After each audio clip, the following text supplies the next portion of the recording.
Animal രചന സൂര്യകാന്തി. അവതരണം ഷാഹുൽ മലയിൽ. എഡിറ്റിംഗ് ഫൈസൽ സി ഒന്ന് ഊഞ്ഞേരി. ആകത്തെ കാഴ്ച കാണെ നിരഞ്ജൻ തലക്ക് കൈവച്ചു പോയി. ഒരാളുടെ കൈക്കാണ് വെട്ടിയിരിക്കുന്നത്. ഒരുത്തന് കയ്യും കാലും കൂട്ടി കൊടുത്തിട്ടുണ്ട്. സാറേ, ഞങ്ങള് ഹോസ്പിറ്റലിലെത്തിക്കാവോ? അതുവരെ വീരവാദം മുഴക്കിരുന്ന അജയൻ ഇപ്പോൾ കരയുകയാണ്. നിരഞ്ജന്റെ നോട്ടം ഒരു നിമിഷം ആ മൂലയിൽ തളർന്നിരിക്കുന്നവരിലേക്ക് നീണ്ടു. ഞാനിപ്പോ വന്നില്ലായിരുന്നെങ്കിൽ നിങ്ങൾ മൂന്നെണ്ണം കൂടി രണ്ടെണ്ണത്തിനെയും വെട്ടി മൂടുമായിരുന്നോ? നിരഞ്ജൻ പല്ലിയരിച്ചുകൊണ്ട് ചോദിച്ചു. പാറു മുഖമുയർത്തി നോക്കുന്ന പോലുമില്ല. കാർത്തുവാണെങ്കിൽ നിർത്താതെ കരയുന്നുണ്ട്. പക്രു പന്തം കണ്ട പെരിച്ചാഴിയെ പോലെ നിൽപ്പുണ്ട്. നീ ഇത്ര കഷ്ടപ്പെട്ട് കരയണമെന്നില്ല, ഒരു ഒറിജിനാലിറ്റിയും ഇല്ല. നിരഞ്ജൻ കാർത്തുവിനെ നോക്കി പറയവേ കാർത്തു സ്വിച്ച് ഇട്ട പോലെ കരച്ചിലങ്ങ് നിർത്തി. നിരഞ്ജൻ കണ്ണുകൂർപ്പിച്ചു നോക്കിയപ്പോൾ ആൾ വേണോ വേണ്ടോ എന്ന പോലെ ഒന്ന് അവനെ നോക്കി ചിരിച്ചു കൊടുക്കാനും ശ്രമിച്ചു. നിരഞ്ജൻ മുട്ടുമാത്രം മടക്കി അജയന്റെ അരിയിലേക്ക് ഇരുന്നു. അജയന്റെ സഹായി തീർത്ത് അവശനായിട്ടുണ്ട്. നിരഞ്ജൻ അജയനെ വെട്ടുകൊണ്ട് കൈയൊന്ന് പിടിച്ചുയർത്തി നോക്കി. അത്യാവശ്യം സാരമായി വെട്ടുകൊണ്ടിട്ടുണ്ട്. നിരഞ്ജൻ ഒന്നുകൂടെ മുഖം ചരിച്ച പാർവണയെ നോക്കി. എന്തിനാ പാതിയാക്കി നിർത്തിയത്? ആ കൈയങ്ങ് മുറിച്ചു കളയായിരുന്നില്ലേ എന്നാണ് ആ നോട്ടത്തിലെ അർത്ഥമെന്ന് പാറുവിന് പെട്ടെന്ന് മനസ്സിലായി. ഫസ്റ്റ് എയ്ഡ് ബോക്സ് ഉണ്ടോ? നിരഞ്ജൻ കാർത്തുവിനെ നോക്കി. ഫസ്റ്റ് എയ്ഡ് ബോക്സ് ഉണ്ടോന്ന്? ഇല്ല ഇല്ല, കയ്യോ മറ്റു മുറിഞ്ഞ തുപ്പല് പുരട്ടാറാ, പെട്ടെന്ന് മാറും. കാർത്തു നിഷ്കളങ്കയായി. ആ, എന്നാ നീ ഇങ്ങനെ ഷോൾഡർ മുതൽ കൈപ്പത്തി വരെ അങ്ങ് തുപ്പിക്കൊടുക്ക്, പെട്ടെന്ന് അങ്ങോട്ട് മാറട്ടെ. നിരഞ്ജൻ പല്ലിയരിച്ചു. സോറി. ഇങ്ങനെ പൊട്ടം കളിക്കാതെ വല്ല തുണിയോ മറ്റോ എടുത്തു പോവണേ, രക്തം പോകുന്ന കാണാനില്ലേ? നിരഞ്ജൻ ഒന്നുകൂടെ തർപ്പിച്ചു പറഞ്ഞപ്പോൾ കാത്തു വേഗം അകത്തേക്ക് ഓടി. നിരഞ്ജൻ പക്രുവിനെ നോക്കി. എന്താണോ നീ ഇന്ന് താളം ചവിട്ടുന്നേ? മൂത്രമൊഴിക്കണം. നിരഞ്ജൻ വായും പൊളിച്ച് ചോദിച്ചു. പേടിച്ചിട്ടാ. പോയി ഒഴിച്ചിട്ട് വേടാ. ഇനിയിപ്പൊ ഞാൻ കാലി പിടിച്ചിരണോ? ഓരോന്ന് വന്നോളും. സാർ ഞങ്ങളെ കസ്റ്റഡിയിൽ എടുത്തേക്കുമല്ലേ, ഞാൻ പെട്ടെന്ന് ഓടിപ്പോയ സാറിനെ വെടിവെച്ചിട്ടാലോ? അതാ ഞാൻ. നിന്റെ തലക്കകത്തൊക്കെ പിന്നാക്കാണോടാ? എന്താടാ നിനക്കൊന്നും വയ്യേ? നിരഞ്ജൻ ചോദിച്ചു പോയി. അല്ലെങ്കിലും നീയൊന്നും ചെയ്തില്ലല്ലോ. ചെയ്തതൊക്കെ ആ മൂലയിലിരുന്ന് വിശ്രമിക്കുന്നവളല്ലേ, അപ്പൊ അറസ്റ്റ് ചെയ്യേണ്ടത് അവിടെയല്ലേ? നിരഞ്ജൻ അങ്ങനെ പറഞ്ഞപ്പോൾ മാത്രം പാർവണ അവനെ നോക്കി. അവളങ്ങനെ ഇരിക്കുന്നുണ്ടെങ്കിലും പാറുവിനും ഭയമുണ്ട്. അത് അവളെക്കുറിച്ച് ഓർത്തല്ല, തന്റെ അനിയത്തിയെ അനിയനെയും കുറിച്ച് ഓർത്താണ്. താനില്ലെങ്കിൽ അവരെങ്ങനെ ജീവിക്കുമെന്ന ഭയമാണ്. കാർത്തൊരു ഒറ്റ മുണ്ടെടുത്തുകൊണ്ട് വന്നു. നിരഞ്ജൻ അജയന്റെ കയ്യിലേക്ക് അത് വരിഞ്ഞ് ചുറ്റി. എന്നിട്ടും പുറത്തേക്ക് രക്തമൊഴുകുന്നുണ്ട്. മറ്റവന്റെയും മുറിയിൽ ചെറുതായി കെട്ടിക്കൊടുത്തു നിരഞ്ജൻ. ഹോസ്പിറ്റലിൽ പോകണ അജയ, ഇല്ലെങ്കിൽ പണി കിട്ടും. നിരഞ്ജൻ അജയനെ നോക്കി പറഞ്ഞു.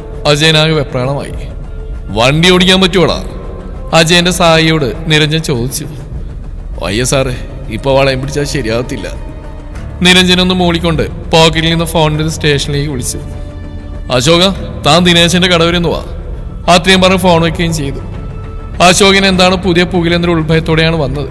അന്നേരം കാണുന്ന കാഴ്ച ഇതും. അശോകിന് എല്ലാവരേക്കാളും പേടി തോന്നി.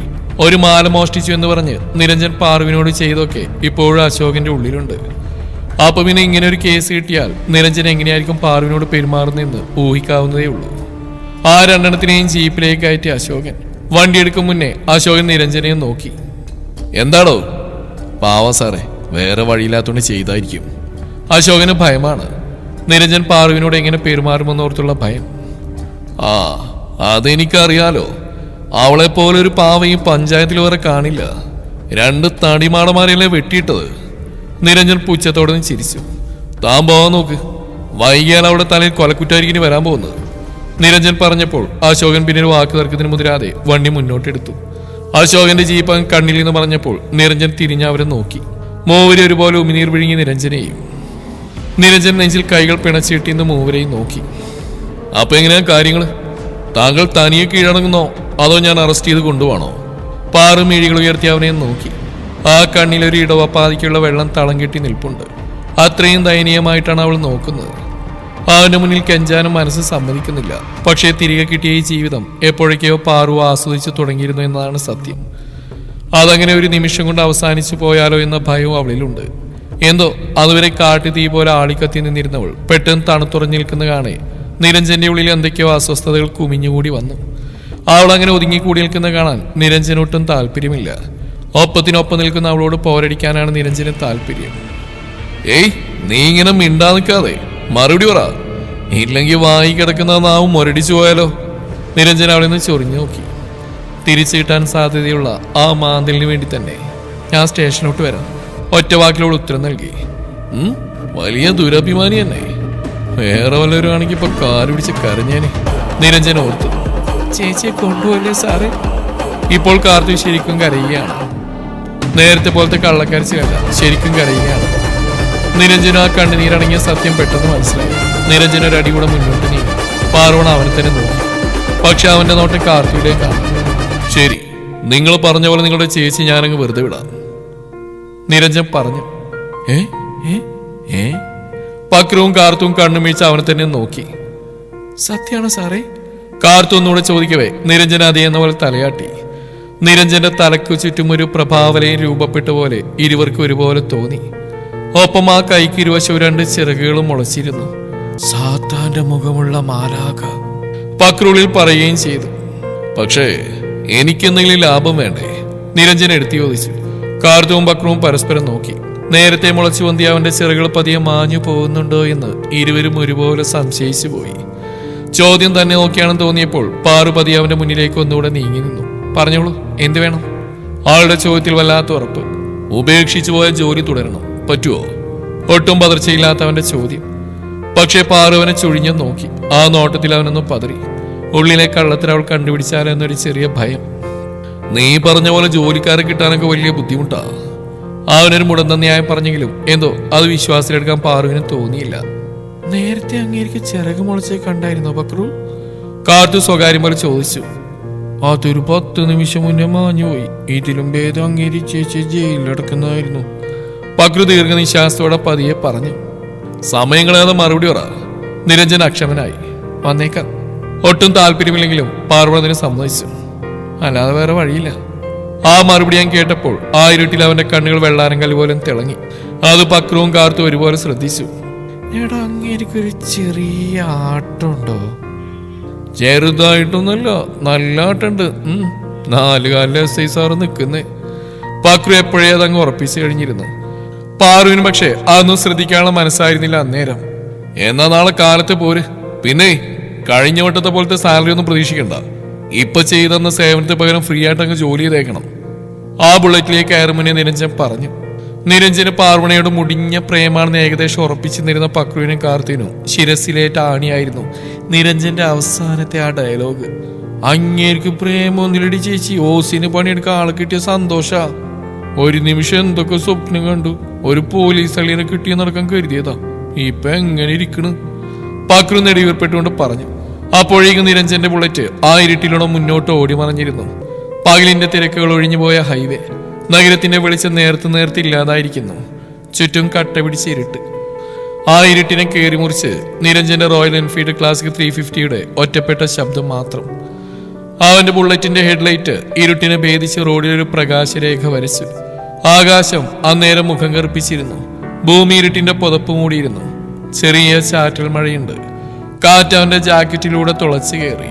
തണുപ്പും മഴയും അവന്റെ സിരകൾ ഉണർത്തി. മഴത്തുള്ളികൾ അവന്റെ ഹെൽമെറ്റിൽ വീണുടഞ്ഞു. നിരഞ്ജൻ ഹെൽമെറ്റിന്റെ ഷീൽഡ് തുറന്ന് പതിയെ മുഖമൊന്ന് ഉയർത്തി. മഴത്തുള്ളികൾ അവന്റെ മുഖം നനച്ചു. ഇതുവരെ ഇരുണ്ടാകാശമായിരുന്ന അവന്റെ മനസ്സിൽ നക്ഷത്രങ്ങൾ പതിയെ കൺതുറന്നു. എപ്പോഴും കോപത്തിന്റെ തീയെരിഞ്ഞിരുന്ന അവന്റെ കണ്ണുകളിൽ രാത്രി മഴയുടെ മൃദുത്വം വന്ന് നിറഞ്ഞു. അവൻ അന്നേരം പിന്നെയും പാർവിനെ ഓർമ്മ വന്നു. അവളോട് തോന്നുന്ന എന്താണെന്ന് ഇപ്പോഴും അവൻ അറിയില്ല. അവളോട് അങ്ങനെ ഗുസ്തി പിടിച്ചു നിൽക്കാൻ നിരഞ്ജന് ഇഷ്ടമാണ്. അവളുടെ മുന്നിൽ ഇടക്കൊക്കെ തോറ്റെടുക്കാനും നിരഞ്ജൻ ഇപ്പോൾ ഇഷ്ടമാണ് എന്ന് കരുതി അവളോട് ദിവ്യപ്രേമൊന്നും തന്റെ ഉള്ളിലില്ലെന്ന് അവന് ഉറപ്പാണ്. ഒട്ടും ബലമില്ലാത്തൊരു ഉറപ്പ്. ഇരുളടഞ്ഞ ജീവിതത്തിലെ ഒരേ ഒരു വിളക്ക് പോലെയാണ് അവളിപ്പോൾ. ആ വിളക്ക് കേട്ടുപോയാൽ താൻ വീണ്ടും പഴയ ഇരുട്ടിലേക്ക് മടങ്ങുമോ എന്നൊരു ഭയം അവനിൽ ഇപ്പോഴുണ്ട്. അതാണ് സത്യം. ആലോചനക്കൊടുവിൽ ആ ബുള്ളറ്റ് സിറ്റി ഹോസ്പിറ്റൽ വന്ന് നിന്നു. അവിടേക്കാണ് അജയനെ കൊണ്ടുവന്നിരിക്കുന്നത്. അവരെവിടെയോ? നിരഞ്ജൻ ഹോസ്പിറ്റലിലേക്ക് കയറി അശോകനോട് ചോദിച്ചു. അകത്തുണ്ട് സാർ. നിരഞ്ജൻ ബെഡിൽ ആവശ്യനായി കിടക്കുന്ന അജയനരിയിലേക്ക് നിന്നു. എങ്ങനെയുണ്ട് അജയപ്പോ?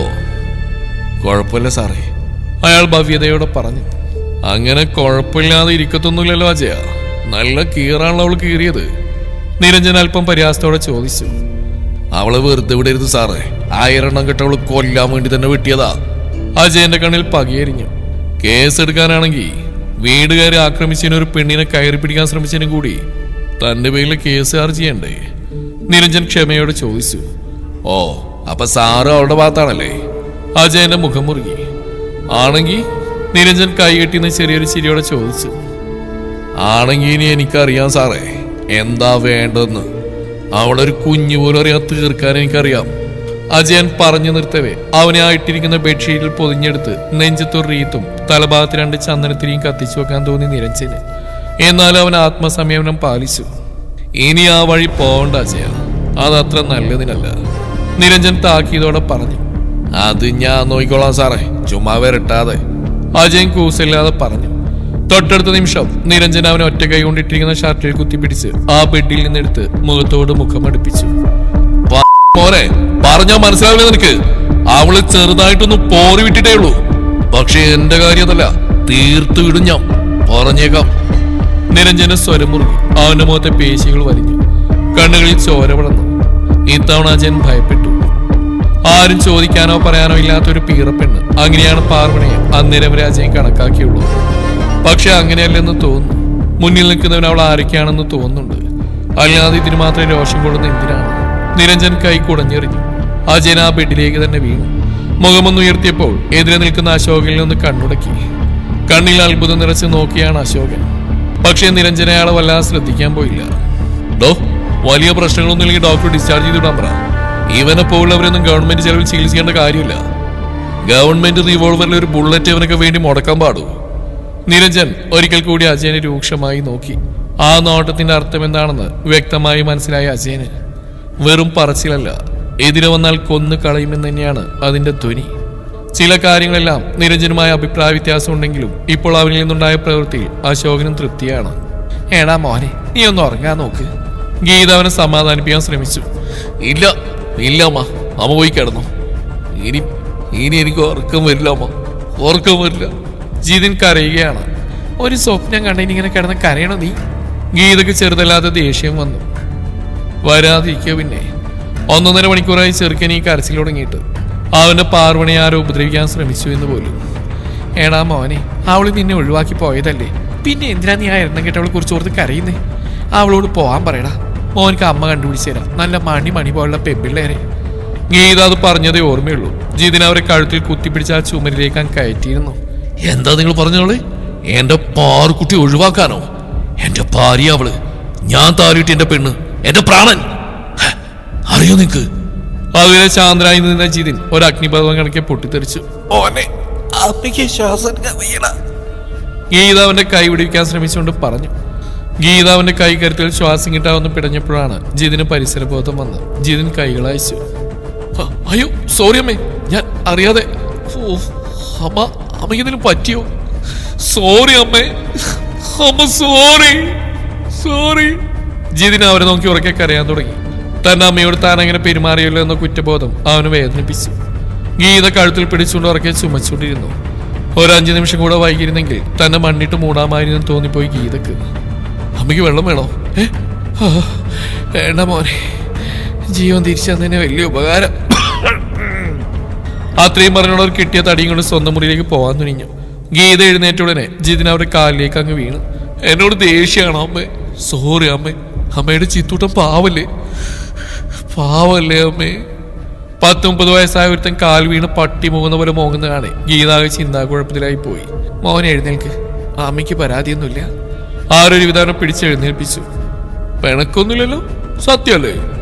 ജിതിൻ എഴുന്നേറ്റെന്നോട് ചോദിച്ചു. ഇല്ലടാ. എന്നാ ജിത്തൂട്ടിനെ തലയിത്തോട്ട് സത്യം ചെയ്യ്. ജിതിൻ കുഞ്ഞുകുട്ടികളെ പോലെ ചുണ്ടുവിളത്തി ചോദിച്ചു. ഗീത അവന്റെ തലയിൽ കൈവച്ച് സത്യം ചെയ്തപ്പോഴാണ് ആ മുഖം ചെറുതായിട്ടെങ്കിലും ഒന്ന് തെളിഞ്ഞ്. ഒന്നും പറയാനില്ല, അടിക്കേണ്ട പ്രായത്തിൽ ഇവനെ തല്ലി വളർത്തണമായിരുന്നു. ഗീത നെടുവീർപ്പോടെ ഓർത്തുപോയി. ഒരു നിമിഷം അവരുടെ കണ്ണുകൾ ആ മുറിയിൽ ഫ്രെയിം ചെയ്തു വെച്ചിരിക്കുന്ന പാർവണിയുടെയും ജിതിന്റെയും വിവാഹ ഫോട്ടോയിലേക്ക് നീണ്ടു. ഈ നാശം പിടിച്ച് വിളിക്കാൻ വന്നിരുന്നെങ്കിൽ ഇവന്റെ പകുതി ഭ്രാന്ത് അവള് സഹിച്ചേനെ. ആരുള്ളിൽ പിറുവിറുത്തു. ജിതിനെ നിർബന്ധിച്ച് ഉറക്കാൻ കിടത്തി. കഴുത്തുവഴി പുതപ്പ് മൂടിക്കൊടുത്താണ് ഗീത സ്വന്തം മുറിയിലേക്ക് പോവാനൊരുങ്ങിയത്. ആ നേരവും ജിതിന്റെ ശ്രദ്ധ ആ ഫോട്ടോയിലേക്കായിരുന്നു. എന്റെ പൊന്നു മോളെ, നിനക്കൊരു ആപത്തും പറ്റിയിട്ടില്ലല്ലോ മോളെ. അവൻ ആ ഫോട്ടോയിലേക്ക് നോക്കി വിലപിച്ചു. നിന്നെക്കാൾ വലിയ എന്താ ആപത്താണ് ദ്രോഹി ഇനി അവൾക്ക് പറ്റാനുള്ളത്? സ്വന്തം കഴുത്തും തടവി ഗീത ഉള്ളിൽ പറഞ്ഞുപോയി.